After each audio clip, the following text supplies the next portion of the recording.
Hello everyone, आप सभी का स्वागत है हमारे यूट्यूब चैनल किदवाई सर में। मैं आपका टीचर मोहम्मद अली किदवाई। आज आपको मैथ के चैप्टर मेंसुरेशन पढ़ाऊंगा। आज की इस वीडियो में आपको घनाभ के ऊपर आधारित प्रश्न होंगे, उनको सॉल्व कराऊंगा। तो चलिए इस वीडियो को हम स्टार्ट करते हैं। वीडियो को स्टार्ट करने से पहले आप हमारी इस वीडियो क्वालिटी को हाई डाटा पे सेट कर दीजिए और अगर आप हमारे चैनल पे नए हैं तो चैनल को सब्सक्राइब कीजिएगा। तो इसमें सबसे पहले आप फॉर्मूला समझ लीजिए। जो घनाभ जो होता है जिसे क्यूबाइड कहते हैं, वो इस तरह का शेप का होता है जिसमें आपकी ये लेंथ होगी, ये ब्रेथ होगी, उसकी ये हाइट होगी, लंबाई चौड़ाई और ऊंचाई इसकी तरह से रहेगी। तो घनाभ का जो संपूर्ण प्रश्न का जो फॉर्मूला होता है वो ये होता है, टू रहता है, फिर ब्रैकेट के अंदर लेंथ इनटू ब्रेथ है, फिर ब्रेथ प्लस है length to breadth plus breadth into height है, फिर प्लस लेंथ इनटू हाइट है। ये फॉर्मूला होता है घनाभ के संपूर्ण प्रश्न का। लेंथ आपकी यानी कि लंबाई, ब्रेथ आपकी चौड़ाई होती है और हाइट आपकी ऊंचाई होती है। फिर घनाभ का जो आयतन का फॉर्मूला होता है वो होता है आपका length into breadth into height होता है।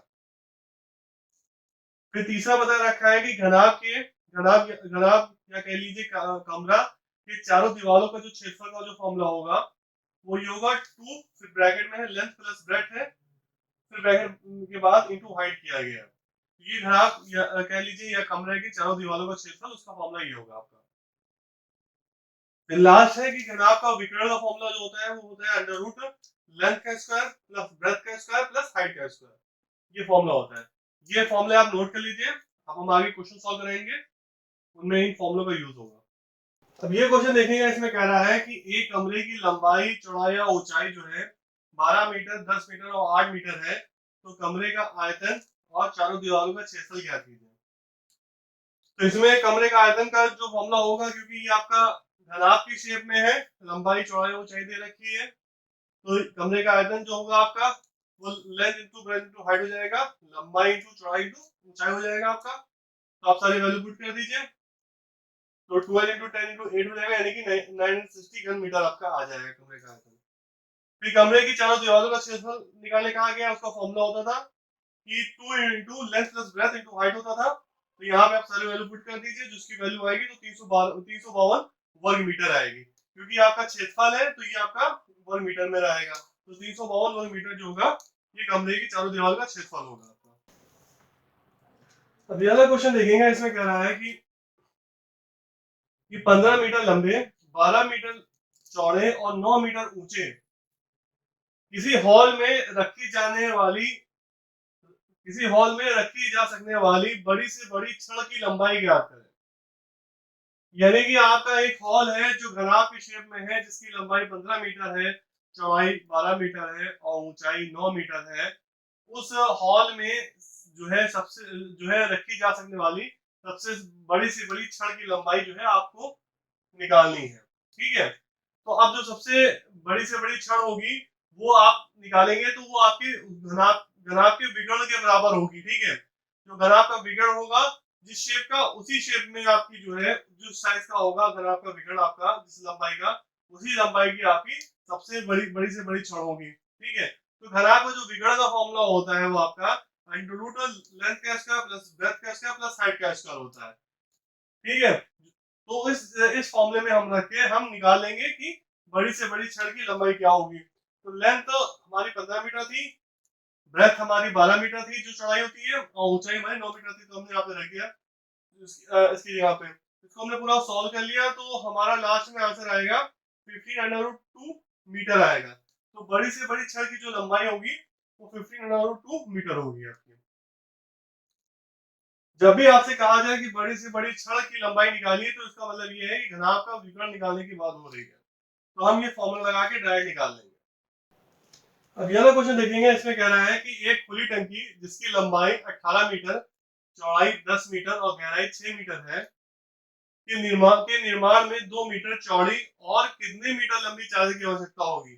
आपकी एक टंकी है जो घनाभ के शेप में है, जिसकी लंबाई चौड़ाई और गहराई हमको दे रखी है, और उसको जो है चादर से बनाया जा रहा है, स्टील की चादर से बनाया जा रहा है, या किसी भी मेटल मेटल धातु की चादर से बनाया जा रहा है, जो 2 मीटर आपकी चौड़ी है। ठीक है, तो उस चादर की लंबाई कितनी होगी ये हमको निकालना है।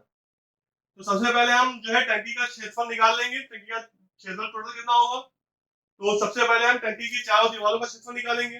तो ये आपकी टंकी जो है ये घनाभ के शेप में है, तो घनाभ के चारों दीवारों का जो क्षेत्रफल होता है उसका फॉर्मूला होता है 2 into length plus breadth into height होता है। तो यहाँ पे हमने लंबाई और चौड़ाई लिख दिया, हाइट लिख दिया, यहाँ से हमने घनाभ की चारों दीवारों का क्षेत्रफल निकाल लिया। अब देखिएगा ये टंकी खुली हुई है तो ऊपर साइड से खुली हुई है, बाकी उसकी चारों दीवार है और नीचे वाला आधार है, उसका बेस है, ठीक है। तो हम उसका आधार का क्षेत्रफल निकालेंगे, तो आधार में उसका क्या आएगा, उसकी लंबाई और चौड़ाई आएगी, तो लंबाई टू चौड़ाई में कर देंगे तो उस टंकी का आधार का क्षेत्रफल निकल के आ जाएगा। अब जो टंकी है आपकी, तो उसके अंदर में जैसे उसके चारों साइड से और जो है उसके जो है नीचे वाला उसका बेस है। जैसे मान के चलिए जैसे आपका ये टंकी है, इस शेप में आपकी टंकी है,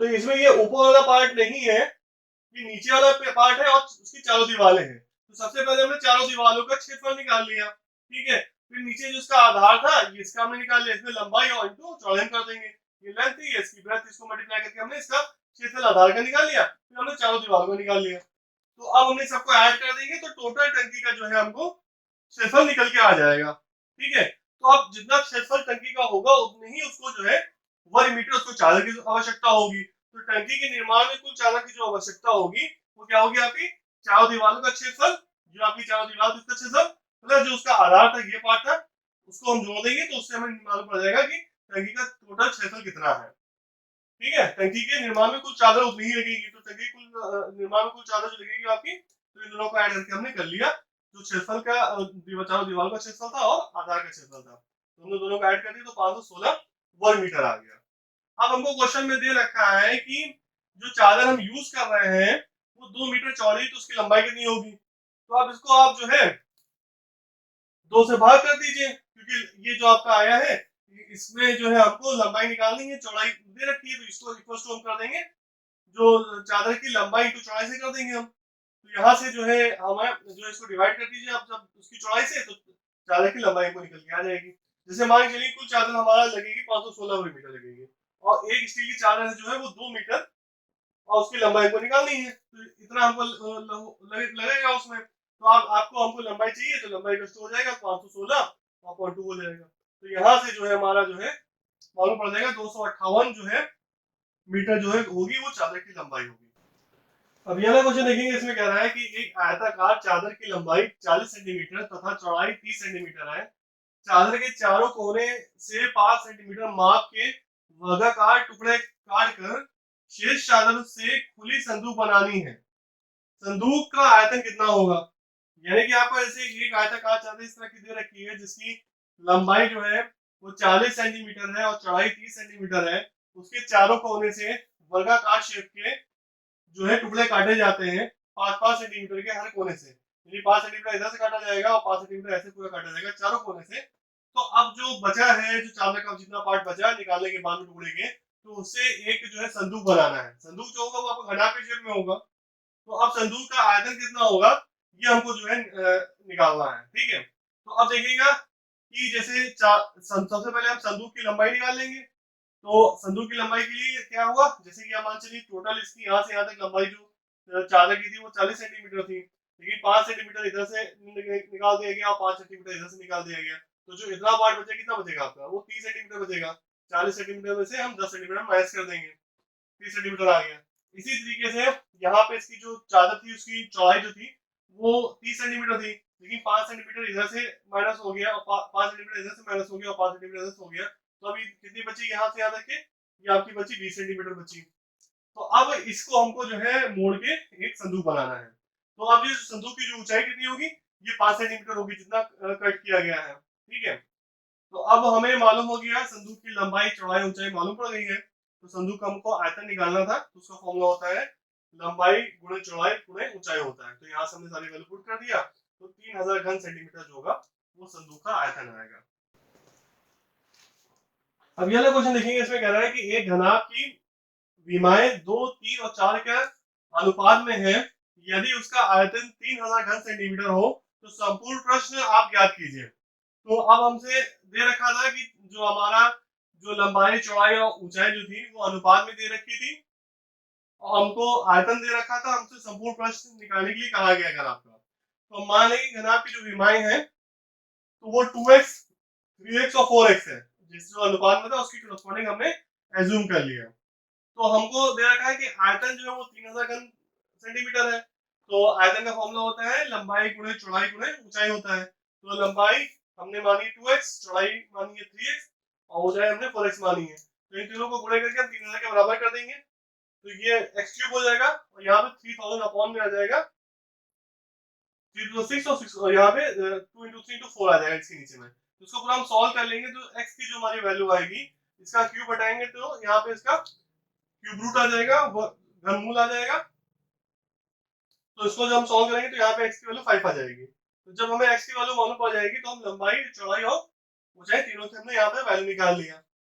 फिर हमें घन का संपूर्ण पृष्ठ निकालना था, वो हमें घनाभ का संपूर्ण पृष्ठ निकालना था। तो उसका फॉर्मूला हमारा ये होता है, इस फॉर्मूले में हम सारी वैल्यू पुट कर देंगे तो लास्ट में हमारा संपूर्ण पृष्ठ का जो निकलेगा वो 1300 वर्ग सेंटीमीटर निकलेगा। अब ये वाला क्वेश्चन देखेंगे, इसमें कह रहा है कि 20 मीटर लंबे 12 मीटर चौड़े और 8 मीटर ऊंचे गोदाम में 800 सीमेंट बोरी रखी जा सकती है। यदि गोदाम की लंबाई 2 गुनी और चौड़ाई 1.5 गुना कर दिया जाए और तथा ऊंचाई अपरिवर्तित रखी जाए तो कितनी बोरी सीमेंट रखी जा सकती है। यहाँ पे एक आपका सीमेंट का गोदाम था जो घनाभ की शेप में था, जिसकी लंबाई 20 मीटर थी, चौड़ाई 12 मीटर थी और ऊंचाई 8 मीटर थी। तो उसके अंदर में 800 सीमेंट की बोरी रखी जा सकती थी। अगर उसी गोदाम की लंबाई को 2 गुना कर दिया जाए और चौड़ाई को 1.5 गुना कर दिया जाए और ऊंचाई को सेम रखा जाए तो अब जो है कितनी सीमेंट की बोरी रखी जा सकती है। ठीक है, ये हमको निकालना है। तो सबसे पहले हम देख लेंगे कि एक बोरी का आयतन कितना है। ठीक है, एक बोरी का आयतन कितना है। तो एक बोरी का आयतन निकालने के लिए जो घनाभ का जो गोदाम का हमारा आयतन है उसको हम 800 से भाग कर दें तो एक बोरी का हमको आयतन निकल के आ जाएगा। ठीक है, क्योंकि पहला जो हमारा गोदाम था जिसकी लंबाई 20 मीटर और 12 लंबाई 20 मीटर थी, चौड़ाई 12 मीटर थी और 8 मीटर उसकी ऊंचाई थी, उसके अंदर 800 सीमेंट की बोरी आ रही थी। तो हम अब सबसे पहले क्या करेंगे, बोरी का आयतन निकाल लेंगे। तो बोरी का आयतन निकालने के लिए गोदाम का आयतन को हम भाग कर देंगे 800 से। तो हमें एक बोरी का आयतन निकल के आ जाएगा जो 2.4 घन मीटर आ रहा है। अब क्या कंडीशन हमको कही गई है, हमसे कहा गया है कि लंबाई 2 गुनी कर दी गई है। तो लंबाई को 2 गुना कर देंगे तो पहले लंबाई हमारी थी तो लंबाई 12 हो गई है, पहले लेंथ हमारी 20 मीटर थी, तो अब हमारी लंबाई क्या आ जाएगी 40 मीटर हो जाएगी। और चौड़ाई कितनी हो गई है, 1.5 गुना हो गई है। तो हमारे पहले चौड़ाई हमारी जो थी 12 मीटर थी तो 1.5 ऑफ पहले वाली की हमारी वो 1.5 टाइम्स ऑफ हमारी जो है 12 मीटर की हो जाएगी। तो इसको सॉल्व करेंगे तो 18 मीटर आ जाएगी। तो लंबाई अब जो है नए गोदाम में जो लंबाई है वो 40 मीटर है और चौड़ाई हमारी 18 मीटर है और ऊंचाई जो सेम थी ऊंचाई हमारी उतनी ही रहेगी, 8 मीटर ही ऊंचाई रहेगी। तो नए गोदाम का जो है हम आयतन निकाल लेंगे। तो 40 इंटू 18 इंटू हम 8 कर देंगे, length into breadth into height करके हम नए गोदाम का आयतन निकाल लेंगे। अब हमको निकालना था कि नए गोदाम में बोरी की संख्या कितनी होगी। तो अब जो नए गोदाम का आयतन आया उसको हम भाग कर देंगे एक बोरी के आयतन से। ठीक है, तो हमें मालूम पड़ जाएगा कितनी बोरी की संख्या होगी। तो हमने यहाँ पे सारी वैल्यू पुट करके इसको सॉल्व कर लिया। तो 2400 जो है इसका आंसर आ रहा है। तो नए गोदाम में जो बोरी की रखी जा सकती है उसकी संख्या जो होगी वो 2400 होगी। इसको नोट कर लीजिएगा। Thank you for watching this video. आप हमारे चैनल को सब्सक्राइब करें, वीडियो अच्छा लगे तो लाइक करें और बेल वाला घंटा बजा दें जिससे आपको आने वाली वीडियो का नोटिफिकेशन मिलता रहे। आज के वीडियो में मैंने आपको घनाभ से रिलेटेड क्वेश्चन बताए थे। अब नेक्स्ट वीडियो में आपको घन के ऊपर जो है वो क्वेश्चन को सॉल्व कराऊंगा। Thank you for watching this.